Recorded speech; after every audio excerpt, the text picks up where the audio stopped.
Hello students, most welcome to the Thorex YouTube channel. आज हम बात करेंगे lecture number 9 of cell the unit of life chapter.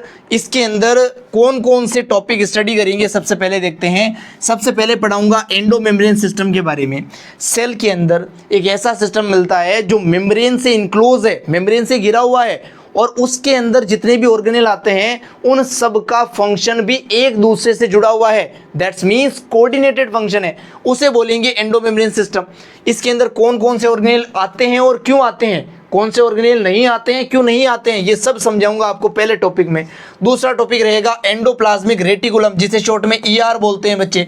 इस organelle को detail में स्टडी करेंगे इस लेक्चर में। उसके बाद गोल्जी कॉम्प्लेक्स, जिसे गोल्जी बॉडी भी बोलते हैं, जीबी भी बोलते हैं, इसको स्टडी करेंगे इसी लेक्चर में।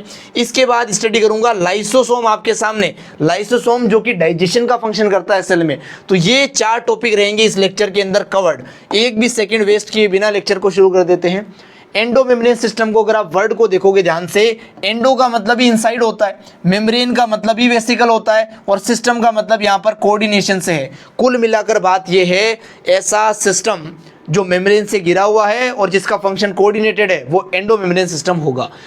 किसी भी ऑर्गेनेल को, all organelle in a cell have distinct structure. जितने भी ऑर्गेनेल होते हैं किसी सेल में, उनका स्ट्रक्चर भी अलग अलग होता है, उनके फंक्शंस भी अलग अलग होते हैं। लेकिन कुछ ऑर्गेनेल्स ऐसे होते हैं जिनका फंक्शन तो अलग अलग है, लेकिन वो एक दूसरे ऑर्गेनेल से जुड़ा हुआ है बच्चे, उसे बोलते हैं कोऑर्डिनेटेड फंक्शन। जैसे कोई आइटम यहाँ पर बन रहा है फैक्ट्री में, वो आगे जाकर पैक हो रहा है, तो बनाने वाला पर्सन और पैक करने वाला पर्सन, इन दोनों पर्सन के फंक्शन आपस में कोऑर्डिनेटेड है। इसका फंक्शन जब पूरा हुआ तब इसका फंक्शन स्टार्ट हुआ, इसे बोलते हैं कोऑर्डिनेशन बच्चे फंक्शंस के बीच में। तो ये रखेंगे ऑर्गेनेल एंडोमेम्ब्रेन सिस्टम के अंदर जो आते हैं।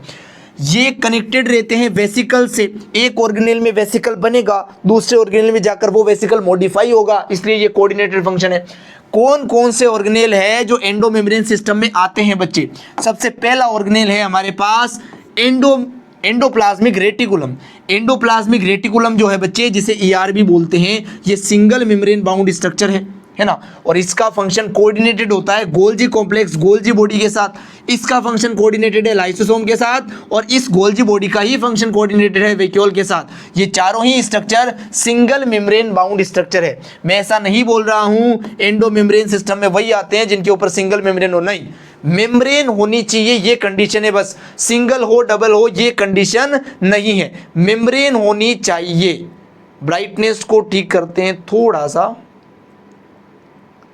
मेम्ब्रेन होनी चाहिए बच्चे बस, सिंगल हो डबल हो ये कोई कंसेप्ट नहीं है। ध्यान से सुनो बच्चे, मैं यहाँ पे कह रहा हूँ ऐसे ऑर्गेनेल जो मेम्ब्रेन रखते हैं अपने ऊपर और अपने फंक्शन को कोऑर्डिनेटेड वे में करते हैं, वो एंडोमेम्ब्रेन सिस्टम होंगे। यहाँ पर 4 ऑर्गेनेल बता रहा हूँ जो एंडोमेम्ब्रेन सिस्टम में आते हैं, ईआर, गोल्जी बॉडी, लाइसो और वैक्यूल। ये चारों अपने फंक्शन को कोऑर्डिनेटेड रखते हैं। जो माइटोकॉन्ड्रिया है, जो क्लोरोप्लास्ट है, जो पेरोक्सिसोम है, ये एंडोमेम्ब्रेन सिस्टम का पार्ट नहीं है। रीजन सुनना क्यों? क्योंकि इनका फंक्शन कोऑर्डिनेटेड नहीं है। यहाँ पे लिखूं क्या? इनका फंक्शन कोऑर्डिनेटेड नहीं है। कोऑर्डिनेटेड लिख के क्रॉस कर रहा हूं। कुछ ऑर्गेनेल और लिखता हूं बच्चे आपके सामने, जैसे कि मैं लिखूं आपके सामने राइबोसोम, जैसे कि मैं लिखूं आपके सामने सेंट्रोसोम। ये जो ऑर्गेनेल है ये भी एंडोमेम्ब्रेन सिस्टम का पार्ट नहीं है। ये पार्ट क्यों नहीं है? रीजन सुनना, क्योंकि इनके ऊपर कोई मेम्ब्रेन ही नहीं है। Ribosome and centrosome are membraneless structures, membraneless organelles, इसीलिए इनको हम एंडोमेम्ब्रेन सिस्टम में पार्टिसिपेट नहीं करवा सकते हैं। तो ये नहीं है ऑर्गेनेल, ये नहीं है ऑर्गेनेल। ऑर्गेनेल क्यों नहीं है एंडोमेम्ब्रेन सिस्टम में? रीजन आपको बताया। ये है क्यों है? रीजन आपको बताया। अब बढ़ता हूं आगे बच्चे अगली स्लाइड के ऊपर, ध्यान से देखो। एंडोमेम्ब्रेन सिस्टम का एक डायग्राम बना रखा है। ये न्यूक्लियस है, nucleus double membrane bound structure है। ये इनर मेम्ब्रेन या आउटर मेम्ब्रेन, आउटर मेम्ब्रेन से ही जुड़ा हुआ है tubules of the ER. Nucleus की आउटर मेम्ब्रेन से कुछ ट्यूब जैसे स्ट्रक्चर निकल रहे हैं, वो ईआर के हैं, वो इंटरकनेक्टेड भी हैं। ये न्यूक्लियर पोर है बच्चे। न्यूक्लियर की दोनों मेम्ब्रेन, इनर मेम्ब्रेन और आउटर मेम्ब्रेन, जहां पर मिल जाती है, फ्यूज हो जाती है, वहां पर एक छेद बन जाता है जिसे न्यूक्लियर पोर बोलते हैं। इस outer membrane of the nucleus से जो ट्यूबुल्स निकल रहे हैं ईआर के, उनके ऊपर राइबोसोम प्रेजेंट भी हो सकते हैं, राइबोसोम एब्सेंट भी हो सकते हैं। इस बेसिस पे ईआर 2 टाइप की हो गई। एक वो ईआर जिस पे राइबोसोम प्रेजेंट है, उसे रफ ईआर, आरईआर बोलते हैं बच्चे। एक वो ER जिसके ऊपर राइबोसोम एब्सेंट है उसे स्मूथ एंडोप्लाज्मिक रेटिकुलम SER बोलते हैं शॉर्ट में। बोलो बात समझ में आती है? ध्यान से सुनो, अगर राइबोसोम प्रेजेंट है तो राइबोसोम क्या करते हैं? प्रोटीन को बनाते हैं, सिंथेसाइज करते हैं, सिक्रीट करते हैं। तो RER क्या करेगा? प्रोटीन को बनाएगा और सिक्रीट करेगा। जो स्मूथ एंडोप्लाज्मिक रेटिकुलम है, एस से स्मूथ, एस से याद रखना बच्चे, ये स्टेरॉइड और लिपिड को फॉर्म करता है, बनाता है। बोलो बात समझ आती है? और ये जो रफ ER है ये न्यूक्लियस की आउटर मेम्ब्रेन से जुड़ा रहता है, outer envelope of the nucleus से क्या रहता है बच्चे? अटैच रहता है। ध्यान से सुनना, अब मैंने कहा जो SER है वो लिपिड बनाएगा, जो RER है वो प्रोटीन बनाएगा। ये RER से निकल कर आ रहा है तो ये प्रोटीन का पार्टिकल है, प्रोटीन का वेसिकल है। ये SER से आ रहा है तो ये लिपिड का वेसिकल है। ये दोनों आ रहे हैं गोल्जी बॉडी के पास। ER का काम खत्म, प्रोटीन लिपिड बना दिया। अब काम करेगा गोल्जी बॉडी, क्योंकि कोऑर्डिनेटेड फंक्शन है, जहां से इसने छोड़ा वहीं से ही शुरू करेगा। गोल्जी बॉडी क्या करेगा बच्चे? गोल्जी बॉडी इस लिपिड और प्रोटीन के पास कार्बोहाइड्रेट अटैच करेगा, जुड़ेगा, जिससे ग्लाइकोवर्ड जुड़ जाएगा। अगर इस प्रोटीन में कार्बोहाइड्रेट जुड़ेगा तो ये बनेगा ग्लाइकोप्रोटीन। अगर इस लिपिड में कार्बोहाइड्रेट जुड़ेगा तो ये बनेगा ग्लाइकोलिपिड। बात समझ आती है? तो ग्लाइकोप्रोटीन और ग्लाइकोलिपिड कहाँ बनेंगे? ये बने हुए रहे जब गोल्जी बॉडी से ये पास ऑन हो गए। ध्यान से देखो, ये पिंक कलर वाला कौन सा है? प्रोटीन है, तो ये क्या बनेगा? ग्लाइकोप्रोटीन, क्योंकि कार्बोहाइड्रेट अटैच हो गया। ये येलो वाला क्या है? लिपिड, तो ये क्या बनेगा? ग्लाइकोलिपिड बन जाएगा after maturing in the Golgi body. Golgi body में मैच्योर होने के बाद गोल्जी बॉडी को ध्यान से देखो, यहाँ पर पतले पतले ट्यूब जैसे thin flat tube like structure है जिन्हें सिस्टर्नी बोलेंगे। ये एक जो स्ट्रक्चर है ऐसा, इसे क्या बोलेंगे बच्चे? सिस्टर्नी। और इसका डायमीटर दिया है NCERT में 0.5 to 1 माइक्रोमीटर। इन बहुत सारे सिस्टर्नी, कितने सिस्टर्नी होते हैं एक गोल्जी बॉडी में? नॉर्मली 4 to 8 सिस्टर्नी होते हैं। इन 4 to 8 सिस्टर्नी से गुजरेगा जब ये प्रोटीन और लिपिड का पार्टिकल, तो इससे कार्बोहाइड्रेट अटैच हो जाएगा, जिससे ग्लाइकोलिपिड या ग्लाइकोप्रोटीन बन जाएगा। ये ग्लाइकोलिपिड और ग्लाइकोप्रोटीन अगर इनका डाइजेशन करना है सेल को, अगर इनका डिग्रेड करना है, डिग्रेड बोलो या डाइजेशन बोलो, अगर ये करना है तो इन्हें लाइसोसोम में भेज दिया जाएगा। अगर इन दोनों का डिग्रेडेशन डाइजेशन नहीं करना, इन्हें स्टोर करना है, तो इन्हें वैक्यूल के अंदर भेज दिया जाएगा। बोलो बात समझ आती है? यहाँ पर 4 ऑर्गेनेल के फंक्शन आपको कोऑर्डिनेटेड वे में समझा रहा हूँ। ER क्या करता है? प्रोटीन लिपिड बनाता है। गोल्जी बॉडी क्या करता है? उन्हें ग्लाइकोप्रोटीन ग्लाइकोलिपिड में बदलता है। अगर इनको डाइजेशन करना है तो लाइसोसोम में भेज देंगे, अगर इन्हें स्टोर करना है तो वैक्यूल में भेज देंगे। कुछ इस प्रकार से एंडोमेम्ब्रेन सिस्टम के चारों ऑर्गेनेल के फंक्शन कोऑर्डिनेटेड वे में होते हैं। एक का समाप्त हुआ तो दूसरे का शुरू होगा। क्लियरिटी है बच्चे? अगली स्लाइड पे लेके चलूं आपको। अब मैं समझाता हूं ER के बारे में। अभी तक हमने समझा एंडोमेम्ब्रेन सिस्टम, अब समझो ER। ER एक जाल, रेटिकुलम, नेटवर्क होता है बच्चे छोटे छोटे ट्यूबुल्स का, जो कि इंटरकनेक्टेड रहते हैं आपस में। ध्यान से देखो, छोटे छोटे ट्यूबुल्स है, बीच में इनके होल्स है जिससे सब्सटेंस आगे पीछे जा सकते हैं, इसलिए ये इंटरकनेक्टेड भी है। ये फैले हुए रहते हैं भाई सेल के अंदर। अगर आप इसे इलेक्ट्रॉन माइक्रोस्कोप से देखते हो, 2 टाइप के ER हो सकते हैं। ऐसे ER जिनके ऊपर राइबोसोम मिलते हैं वो रफ एंडोप्लाज्मिक रेटिकुलम RER होते हैं। राइबोसोम प्रोटीन को बनाते हैं, इसलिए ये प्रोटीन को सिक्रीट करते हैं, सिंथेसाइज करते हैं। दूसरे होते हैं बच्चे SER, स्मूथ एंडोप्लाज्मिक रेटिकुलम। इनके ऊपर राइबोसोम नहीं होते हैं। S से स्मूथ, S से याद रखेंगे स्टेरॉइड। ये स्टेरॉइड और लिपिड को बनाते हैं बच्चे। यहाँ पर बना हुआ प्रोटीन, यहाँ पर बना हुआ लिपिड, दोनों ही गोल्जी बॉडी में जाते हैं। अगर प्रोटीन गया है तो ग्लाइकोप्रोटीन बन के निकलेगा, अगर लिपिड गया है तो ग्लाइकोलिपिड बन के निकलेगा। कहाँ से? गोल्जी बॉडी से। अगर SER है एनिमल्स के अंदर तो ये स्टेरॉइड बनाता है बच्चे। स्टेरॉइड एक बायोमोलिक्यूल्स है और ये बायोमोलिक्यूल्स सेक्स हार्मोन को बनाने में पार्टिसिपेट करता है। 2 सेक्स हार्मोन के नाम है, मेल सेक्स हार्मोन टेस्टोस्टेरोन और फीमेल सेक्स हार्मोन एस्ट्रोजन। इन दोनों सेक्स हार्मोन को बनाता है स्टेरॉइड, और स्टेरॉइड को कौन बनाता है? SER, यानी कि SER इन हार्मोन को बनाने में रिस्पॉन्सिबल है। उसके अलावा जो SER होता है वो ग्लाइकोजन, ग्लाइकोजन एक टाइप का कार्बोहाइड्रेट है, इसे भी फॉर्म करने में मदद करता है। बोलो बात समझ में आती है? एंडोप्लाज्मिक रेटिकुलम के 2 टाइप आपके सामने हैं, दोनों टाइप के फीचर फंक्शंस आपके सामने हैं। अब हम बढ़ते हैं अगली स्लाइड की तरफ बच्चे। ध्यान से देखो, अगली स्लाइड इसलिए बनाई है 2 वर्ड क्लियर करने के लिए। NCERT में क्लियरली लिखा है ल्यूमिनल स्पेस और एक्स्ट्रा ल्यूमिनल स्पेस। ध्यान से देखो बच्चे, मैं इस बाउंड्री को सेल की तरह लेबल कर रहा हूं। ये बाउंड्री जो है छोटी सी, ये न्यूक्लियस है, और ये क्या है व्हाइट कलर की, ये एंडोप्लाज्मिक रेटिकुलम ईआर है। आप ध्यान से नोटिस करो, यहां पर ईआर ने सेल के दो कंपार्टमेंट बना दिए, दो टुकड़े बना दिए। एक वो टुकड़ा है जो ईआर के अंदर बंद है, एक वो टुकड़ा है जो ईआर के बाहर है। सेल के अंदर है बट ईआर से बाहर है। बात समझ आई? वो टुकड़ा जो ईआर के अंदर है उसे बोलेंगे ल्यूमिनल स्पेस। ये जो वर्ड है ना बच्चे, ल्यूमन, इसका मतलब ये होता है नैरो, पतला। तो पतली सी जगह कौन सी है? जो ईआर के अंदर है, जो ईआर से बाहर है। ईआर के अंदर वाली है ना, बाहर वाली तो बड़ी सी जगह है, देखो अंदर वाली पतली छोटी जगह है, ल्यूमन है वो, इसलिए ल्यूमिनल स्पेस कौन सा है? ईआर के अंदर वाला। जो ल्यूमिनल नहीं है वो एक्स्ट्रा ल्यूमिनल है, यानी कि ईआर के बाहर वाला क्या होगा? एक्स्ट्रा ल्यूमिनल स्पेस होगा। किसी भी सेल में से अगर ल्यूमिनल स्पेस निकाल दो, ये सेल है, ल्यूमिनल स्पेस कौन सा? ईआर वाला। अगर उसे निकाल दो तो क्या बचेगा? एक्स्ट्रा ल्यूमिनल स्पेस बचेगा। ये दोनों वर्ड क्लियर करने के लिए ये स्लाइड बनाई है आपके लिए। क्लियर है बच्चे? अगली स्लाइड पे चलते हैं, देखो, और यहाँ पे समझते हैं गोल्जी बॉडी। गोल्जी बॉडी एक सिंगल मेम्ब्रेन बाउंड ऑर्गेनेल है बच्चे, जिसकी डिस्कवरी केमिनो गोल्जी ने 1898 के अंदर की है। इसके ऊपर अगर कोई आप कलरफुल डाई डालते हो तो ये स्टैंड हो जाता है, गोल्जी स्टैंड से आप कह सकते हो। ये रेटिकुलर है, जाल जैसा है, बहुत बड़ी बात नहीं है जाल जैसी स्ट्रक्चर को समझने में। ध्यान से देखना, गोल्जी बॉडी बनता है छोटे छोटे सिस्टर्नीज से। किससे? सिस्टर्नीज से। और ये जो सिस्टर्नीज होते हैं बच्चे, ये डिस्क जैसे होते हैं, ये फ्लैट होते हैं, चपटे होते हैं, और ये पैरेलली अरेंज रहते हैं। और इन पैरेलली अरेंजमेंट में इनका सेंटर एक ही जगह रहता है, ये कोसेंट्रिक होते हैं। आप सब जानते हो सर, पैरेलल ऐसा होता है, पैरेलल ऐसा होता है बच्चे, लेकिन अगर इन्हें कोसेंट्रिक पैरेलल में अरेंज करना है तो ऐसे अरेंज करना पड़ेगा। सिस्टर्नी कुछ ऐसे अरेंज होती है, और एक सिस्टर्नी का डायमीटर पहले ही पढ़ा दिया, कितना? 0.5 to 1 माइक्रोमीटर। ये जो सिस्टर्नी होती है ना, ये इंटरकनेक्टेड रहती है एक दूसरी सिस्टर्नी से वाया वेसिकल्स, यानी कि इस सिस्टर्नी के अंदर जो वेसिकल प्रोड्यूस हुआ है वो अगली सिस्टर्नी में जा सकता है। वेसिकल के ट्रांसमिट होने की वजह से ये कैसे हैं? इंटरकनेक्टेड है, इंटरकनेक्टेड है। बोलो बात समझ में आती है? एक गोल्जी बॉडी के अंदर 4 to 8 क्या हो सकते हैं बच्चे? सिस्टर्नी हो सकते हैं। कितने सिस्टर्नी होंगे एक गोल्जी बॉडी में? 4 to 8। डाटा कहाँ से आया? एनसीईआरटी का, इसलिए बहुत ज़्यादा इंपॉर्टेंट है बच्चे। क्लियरिटी है? तो ये है गोल्जी बॉडी का एक नॉर्मल इंट्रो। आगे बढ़ते हैं और गोल्जी बॉडी की स्ट्रक्चर समझते हैं बच्चे। इस टॉपिक पे आओ। ये गोल्जी बॉडी है, क्या है बच्चे? Golgi body. इसका ये जो फेज है बड़ा वाला, इसे बोलेंगे फॉर्मिंग फेज। ये बनाता है चीजों को, लेता है बनाने के लिए, पकड़ता है, इसे सिस फेज भी बोलते हैं, या फिर इसी को कॉन्वेक्स फेज भी बोलते हैं। अगर इस गोल्जी बॉडी को यहां से आप देखो तो क्या ये कॉन्वेक्स सरफेस लग रही है? बिल्कुल, तो ये कॉन्वेक्स फेज भी है। ये जो सरफेस है, इसको अगर इधर से बैठ के आप देखो, आप कहोगे सर कभी आप इधर से देखते हो, कभी आप इधर से।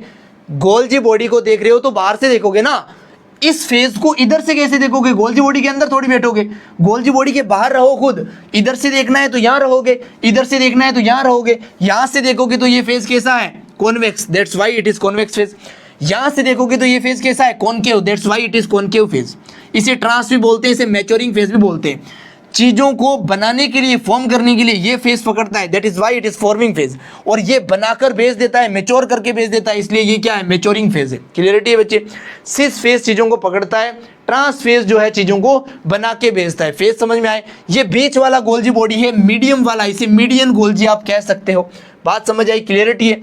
यहां पर ध्यान से सुनना बच्चे, ये आ रहा है प्रोटीन, कहां से? ईआर से। ये आ रहा है लिपिड, कहां से? ईआर से।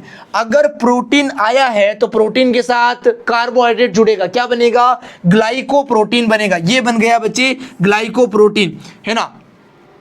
ग्लाइकोसिलेटेड का मतलब होता है ग्लाइकोजन ऐड हो गया, और ये बन गया ग्लाइकोलिपिड, है ना। ये म्यूटेटेड हो गया, ये पैक हो गया, आप ये भी कह सकते हो। बात समझ आई?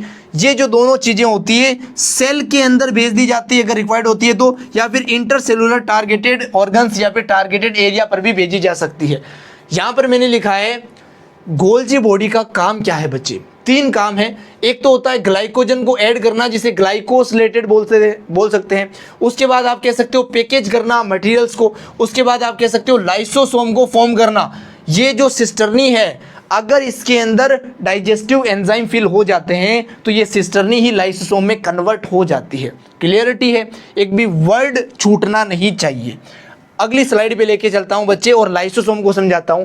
लाइसो का मतलब ही होता है लाइज, और लाइज का मतलब ही होता है डाइजेस्ट करना। अलग अलग बायोमोलिक्यूल्स को हेल्प किसकी लेंगे, हाइड्रोलाइटिक एंजाइम की हेल्प लेकर। देखो बच्चे, लाइसिस का मतलब ही ब्रेक डाउन होता है। आगे आपको पढ़ाऊंगा जब फोटोसिंथेसिस रेस्पिरेशन जैसे चैप्टर पढ़ाऊंगा तो लाइसिस वर्ड का मतलब बताऊंगा break down break down break down. Lysosome में जो लाइसो वर्ड है इसका मतलब भी ब्रेक डाउन है। ये अलग अलग बायोमोलिक्यूल्स को ब्रेक करता है बच्चे, लाइसोसोम जो है ना, ब्रेक डाउन करता है, तोड़ता है उन्हें, और हेल्प लेता है हाइड्रोलाइटिक एंजाइम की। तोड़ने का मतलब तोड़कर खराब करना है ना, ये नहीं है। तोड़ने का मतलब डाइजेशन से है, यहाँ पर ये डाइजेशन कर रहा है। हाइड्रोलाइटिक एंजाइम्स जो होते हैं बच्चे वो लो पीएच के ऊपर एक्टिव होते हैं, यानी कि एसिडिक पीएच के ऊपर एक्टिव होते हैं। पीएच 7 से कम होता है, कितना होता है, 4 to 5 पीएच होता है। 7 से कम है मींस एसिडिक पीएच है। क्लियरिटी है बच्चे। ये कोई लाइसोसोम बनाया मैंने, ये क्या है, लाइसोसोम। उसके ऊपर एक यूनिट मेम्ब्रेन होती है, यूनिट का मतलब वन, एक ही मेम्ब्रेन होती है, सिंगल मेम्ब्रेन बाउंड ऑर्गेनेल है। ये बाहर क्या है, साइटोप्लाज्म है। ये लाइसोसोम का अंदर का कंटेंट है। लाइसोसोम के अंदर एसिडिक पीएच मेंटेन रखनी पड़ेगी, क्योंकि हाइड्रोलाइटिक एंजाइम कहाँ है, इसके अंदर। इनको अगर एक्टिव करना है तो एसिडिक पीएच चाहिए। तो यहाँ पर एसिडिक पीएच क्यों कब रहेगी, जब यहाँ पर H+ ज्यादा रहेगा। यहाँ पर H+ ज्यादा तो यहाँ पर H+ कम रखना पड़ेगा भाई। यहाँ पर जितना भी H+ है उसको इसके अंदर डालना पड़ेगा, तभी तो अंदर H+ ज्यादा बन के रहेगा। अंदर H+ रहेगा तो अंदर एसिडिक पीएच रहेगी। अंदर एसिडिक पीएच रहेगी तो एंजाइम एक्टिव रहेंगे।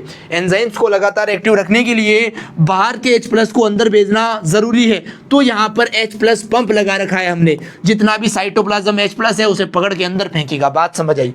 यहाँ पर H+ बढ़ेगा, यहाँ पर पीएच घटेगी, यहाँ पर एंजाइम्स एक्टिव रहेंगे। बात समझ आती है। अगर किसी भी कारण से ये जो सिंगल मेम्ब्रेन है ये ब्रस्ट हो जाती है, टूट जाती है, फट जाती है, तो ये जो एंजाइम है ये पूरे सेल को डाइजेस्ट कर देते हैं, इसलिए उसे सुसाइडल बैग बोला गया है। उस लाइसोसोम को जिसकी मेम्ब्रेन टूट गई है उसे क्या बोलते हैं, सुसाइडल बैग बोलते हैं बच्चे, क्योंकि सेल सुसाइड कर लेता है अगर ये लाइसोसोम की मेम्ब्रेन ब्रस्ट हो जाती है तो। क्लियरिटी है। इसके बाद देखो बच्चे, ये जो लाइसोसोम होता है ये पॉलीमॉर्फिक ऑर्गेनेल है। नीट का क्वेश्चन था जिसमें इसे मोनोमॉर्फिक बोल दिया था। पॉलीमॉर्फिक और मोनोमॉर्फिक का मतलब समझो। मॉर्फिक का मतलब होता है स्ट्रक्चर, पॉली का मतलब बहुत सारे। लाइसोसोम बहुत सारे स्ट्रक्चर में एग्जिस्ट करता है, मेनी फॉर्म्स में एग्जिस्ट करता है। एक होती है प्राइमरी, एक होती है सेकेंडरी, एक होती है टर्शियरी, एक होती है क्वाटरनरी। लाइसोसोम को जब डिटेल में पढ़ाएंगे तब आपको बताएंगे लाइसोसोम 4 फॉर्म में एग्जिस्ट कर सकता है, और इसकी चौथी फॉर्म जो है, इसकी जो है चौथी फॉर्म नहीं, कोई भी फॉर्म की अगर मेम्ब्रेन ब्रस्ट हो जाती है तो ये सुसाइडल बैग की तरह काम करता है बच्चे, है ना। और ये प्राइमरी, सेकेंडरी, टर्शियरी क्यों बने हैं, कैसे बनेंगे, सब पढ़ा देंगे आपको, कोई दिक्कत नहीं है। अलग अलग फॉर्म में मिलता है, इसलिए पॉलीमॉर्फिक फॉर्म है, ये आप याद रखोगे। एनसीईआरटी में ओनली पॉलीमॉर्फिक फॉर्म पढ़ दिया है। इसके अंदर कौन कौन से एंजाइम्स आते हैं वो देख लो। न्यूक्लियेजेज न्यूक्लिक एसिड को तोड़ने के लिए, अमाइलेज कार्बोहाइड्रेट या फिर स्टार्च को तोड़ने के लिए, लाइपेज लिपिड को तोड़ने के लिए, प्रोटीएज प्रोटीन को तोड़ने के लिए। 4 एंजाइम यहाँ पर आप याद रखोगे जो लाइसोसोम में प्रेजेंट रहते हैं। इतना समझने के बाद हम करेंगे एनसीईआरटी की रीडिंग। चलिए, तो अभी जितना भी टॉपिक पढ़ा है उसकी एनसीईआरटी रीड करते हैं। Let me put highlighter.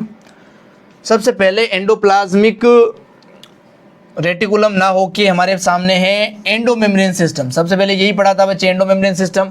ये ग्रीन होने के बाद दिख रहा है क्या, वीडियो में दिख रहा है, ठीक है। एंडोमेम्ब्रेन सिस्टम में देखो, while each of the membranous organelle is distinct in terms of its structure and function। हालांकि जितने भी ऑर्गेनेल है वो अलग अलग है भाई अपने फंक्शन में, अपने स्ट्रक्चर में, फिर भी many of these are consider together as endomembrane system. फिर भी इनमें से बहुत सारे एंडोमेम्ब्रेन सिस्टम में कंसिडर किए जाते हैं एक साथ मिलाकर, because their function are coordinated, क्योंकि जो एंडोमेम्ब्रेन सिस्टम है उनके फंक्शन कोऑर्डिनेटेड है। The endomembrane system include endoplasmic reticulum, इसमें ईआर आता है एंडोमेम्ब्रेन सिस्टम में, गोल्जी कॉम्प्लेक्स आता है, लाइसोसोम आता है और वैक्यूल आता है। चारों आते हैं, क्यों आते हैं सब बता दिया आपको। Since the function of mitochondria and chloroplast and peroxisome are not coordinated with the above components, ऊपर जो 4 कंपोनेंट पड़े हैं एंडोमेम्ब्रेन सिस्टम के, उनके साथ माइटोकॉन्ड्रिया का, क्लोरोप्लास्ट का, पेरोक्सिसोम का, इनका फंक्शन कोऑर्डिनेटेड नहीं है, इसलिए ये एंडोमेम्ब्रेन सिस्टम का पार्ट नहीं है। There are not considered as the part of the endomembrane system, इसलिए ये एंडोमेम्ब्रेन सिस्टम का पार्ट नहीं है। और यहां पर आप ये भी नोट कर लेना, राइबोसोम और सेंट्रोसोम भी एंडोमेम्ब्रेन सिस्टम के पार्ट नहीं है। क्यों? क्योंकि इनके ऊपर कोई मेम्ब्रेन प्रेजेंट नहीं है। क्लियरिटी है बच्चे। अगली स्लाइड पे आते हैं, एनसीईआरटी की अगली स्लाइड, ध्यान से देखो। अब है एंडोप्लाज्मिक रेटिकुलम के बारे में स्लाइड बच्चे। इधर एक डायग्राम दिया है, ध्यान से देख लो। ये न्यूक्लियस है, ये न्यूक्लियस का पोर है, यहाँ पर राइबोसोम प्रेजेंट है इसलिए रफ एंडोप्लाज्मिक रेटिकुलम, और ये राइबोसोम लेबल कर दिया, यहाँ पे राइबोसोम नहीं है इसलिए स्मूथ एंडोप्लाज्मिक रेटिकुलम लेबलिंग कर दी है। लाइनें पढ़ता हूं देखो। Electron microscopic study of the eukaryotic cell, जब भी यूकैरियोटिक सेल की इलेक्ट्रॉन माइक्रोस्कोप से स्टडी की गई तो ये रिवेल हुआ the presence of a network of reticulum and tiny tubules structure scattered in cytoplasm. ये रिवील हो गया कि साइटोप्लाज्म के अंदर बहुत ही छोटी छोटी ट्यूबुल जैसी स्ट्रक्चर बिखरी हुई रहती है, जो कि एक नेटवर्क के जैसी है, एक रेटिकुलम के जैसी है भाई। उसी को क्या बोला गया है? एंडोप्लाज्मिक रेटिकुलम, ईआर बोला गया है। क्लियरिटी है बच्चे? आगे देखो, ईआर जो है वो डिवाइड करती है इंट्रासेलुलर स्पेस को दो डिस्टिंक्ट कंपार्टमेंट्स में। एक तो होता है ल्यूमिनल इनसाइड ईआर का जो पार्ट है, एक होता है एक्स्ट्रा ल्यूमिनल जो साइटोप्लाज्म का पार्ट है outside the ER but inside the cell. ये दो कंपार्टमेंट कर दिए हैं ईआर ने, एंडोप्लाज्मिक रेटिकुलम ने सेल के अंदर। The ER often shows ribosome attach to their outer surface. ER की आउटर सरफेस के ऊपर राइबोसोम अटैच रह सकते हैं बच्चे। जो एंडोप्लाज्मिक रेटिकुलम राइबोसोम को बियर करती है, रखती है आउटर सरफेस पे, उसे बोलते हैं रफ एंडोप्लाज्मिक रेटिकुलम आरईआर। और एसईआर जो राइबोसोम को नहीं रखती है, the in the absence of ribosome they appear smooth. अगर राइबोसोम नहीं होंगे तो वो ईआर स्मूथ लगेगी, उसे बोलेंगे smooth endoplasmic reticulum SER. Clarity है बच्चे? अगला सुनो, अगली लाइन सुनो एनसीईआरटी की। RER frequently observed in the cells actively involved in the protein synthesis। जो RER है इसके पास राइबोसोम है तो ये प्रोटीन सिंथेसिस करता है। RER उन सेल में मिलता है जो प्रोटीन बनाने वाले होते हैं और सिक्रीट भी करते हैं obviously. They are extensively and continuously with the outer membrane of the nucleus. ये कंटिन्यू रहते हैं, जुड़े हुए रहते हैं न्यूक्लियस की आउटर मेम्ब्रेन के साथ। जो राइबोसोम वाले ER होते हैं, RER होते हैं। The smooth endoplasmic reticulum is the major site for the synthesis of lipid. जो SER होता है बच्चे, ये लिपिड को बनाने का मेजर साइट होता है। एनिमल्स के अंदर लिपिड जैसे स्टेरॉइड भी बनाता है जिनसे सेक्स हार्मोन बनते हैं, ईस्ट्रोजन और टेस्टोस्टेरोन। यहां तक आपको बता दिया था। आगे बढ़ते हैं अगली स्लाइड पे, और यहां पर हमारे सामने है चीजें गोल्जी एपरेटस के बारे में, जिसे गोल्जी बॉडी, गोल्जी कॉम्प्लेक्स भी कह सकते हैं। डायग्राम आप देख सकते हो एनसीईआरटी का। सिस्टर्नी को लेबल किया गया है 0.5 to 1 माइक्रोमीटर इसकी डायमीटर है भाई सिस्टर्नी की, याद रखेंगे। कैमिनो गोल्जी साइंटिस्ट है, 1898 के अंदर firstly densely stained reticular structure को ऑब्जर्व किया है नियर द न्यूक्लियस। न्यूक्लियस के पास पड़ा हुआ था ये जो स्ट्रक्चर है। These are later named Golgi body, उसे गोल्जी बॉडी बोला गया। जो कैमिलो गोल्जी थे इन्होंने तो कहा था कि एक स्टेन्ड स्ट्रक्चर है ना, जो कलरफुल हो जाता है भाई, वो स्ट्रक्चर है। गोल्जी बॉडी बाद में नाम रखा। They consist of many flat, ये बहुत सारे चपटे चपटे डिस्क जैसे शेप के स्ट्रक्चर से बने होते हैं, उन्हें हम इस सिस्टर्नी बोलते हैं। क्लियर है? इस सिस्टर्नी का डायमीटर 0.5 माइक्रोमीटर टू 1 माइक्रोमीटर होता है। ये जो है पैरेलली अरेंज रहते हैं, एक दूसरे से वेरी करते हैं भाई नंबर में। गोल्जी कॉम्प्लेक्स के अंदर बहुत सारा नंबर हो सकता है गोल्जी बॉडी के अंदर इन सिस्टर्नीज का। क्लियरिटी है? The Golgi cisternae are concentrically arrange, उनका सेंटर एक ही जगह होता है भाई, नियर द न्यूक्लियस, न्यूक्लियस के पास अरेंज होता है गोल्जी बॉडी। और ये कॉन्वेक्स सिस और फॉर्मिंग फेज, ये फेज मैंने आपको बता ही दिए हैं भाई। जो रिसीव करता है मटेरियल को वो फॉर्मिंग फेज है, और जो बना के निकालता है वो मैच्योरिंग फेज है। मैच्योरिंग फेज ट्रांस है, फॉर्मिंग फेज सिस है। क्लियरिटी है इतनी? अगली लाइन देखो, जो कॉनकेव है वो ट्रांस फेज भी है भाई, उसे मैच्योरिंग फेज भी बोलते हैं क्योंकि ये मैच्योर करके निकाल रहा है। The cis and trans face of the organelle are entirely different, दोनों अलग अलग फेज है भाई, एंटायरली डिफरेंट है, दोनों अलग अलग लोकेशंस पे है, बट इंटरकनेक्टेड। बट ये इंटरकनेक्टेड है कैसे? By vesicles. एक जगह जो वेसिकल बना है वो दूसरी जगह ट्रांसपोर्ट हो रहा है, इसलिए ये इंटरकनेक्टेड भी है। The Golgi apparatus principally perform the function of packaging material. Golgi body काम क्या करता है? मटेरियल को पैक करने का काम करता है बच्चे। To be delivered either to the intracellular target, cell के अंदर के टारगेट पे भी डिलीवर हो सकता है, वो सिक्रीट किया जा सकता है, और सेल के बाहर भी वो डिलीवर हो सकता है। बोलो बात समझ में आती है? मटेरियल टू बी पैक्ड, जो मटेरियल पैक हुआ है in the form of vesicle, vesicle की फॉर्म में जो पैक हुआ है, फॉर्म द ईआर, फ्यूज करता है वो सिस फेज के साथ। जो मटेरियल ईआर ने पैक करके भेजा है वो सिस फेज के साथ फ्यूज करेगा। गोल्जी बॉडी के obviously and move towards the maturing phase, और वो ट्रांस फेज की तरफ, मैच्योरिंग फेज की तरफ चला जाएगा।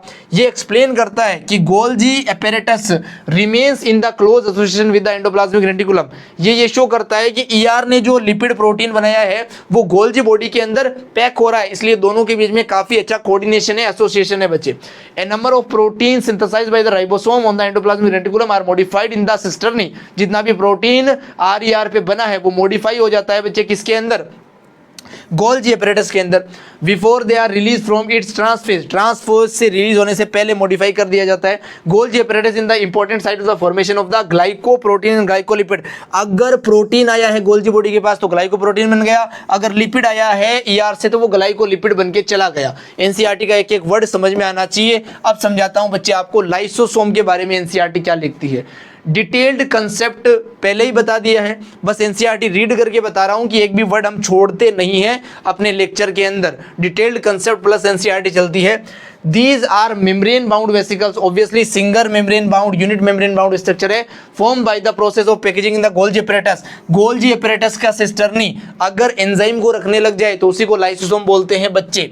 The isolated lysosome vesicles have been found to be very rich in almost all types of hydrolytic enzymes। लगभग सारे टाइप के हाइड्रोलाइटिक एंजाइम यहाँ पर प्रेजेंट होते हैं, जिन्हें हाइड्रोलेजेस आप कह सकते हो। जैसे लिपिड को तोड़ना है लाइपेज, प्रोटीन को तोड़ना है प्रोटीएज, कार्बोहाइड्रेट को तोड़ना है अमाइलेज। उसके अलावा भी हो सकते हैं एंजाइम्स और टाइप के, जितने भी टाइप के हैं सब यहाँ पे मिलते हैं बच्चे।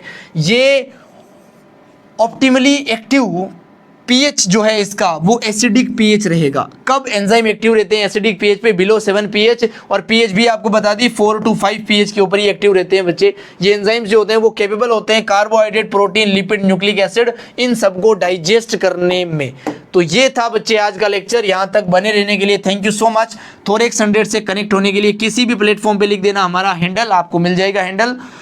और इस लेक्चर का या किसी भी लेक्चर का पीपीटी पीडीएफ आप चाहते हो तो टेलीग्राम चैनल ज्वाइन कर लेना। यहाँ पर पीपीटी और पीडीएफ अपलोड होते रहते हैं।